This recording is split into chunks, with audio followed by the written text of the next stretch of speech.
My name is Victoria Montu. Captured from the kingdom of Dahomey, I was a woman warrior turned slave in Saint-Domingue.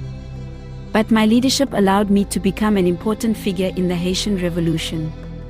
I am proud to be counted among courageous women such as Sonate Belair and Cecile Fatiman who fought for their freedom.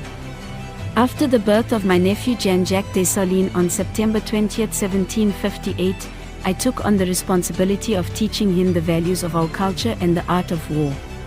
Despite attempts by our owner to break our relationship, I continued to play a key role in the fight for freedom. After the proclamation of Haiti's independence on January 1, 1804, Jean-Jacques became emperor and I was elevated to the rank of imperial duchess.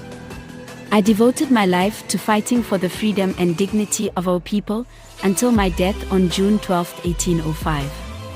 I am proud of the legacy I have left behind.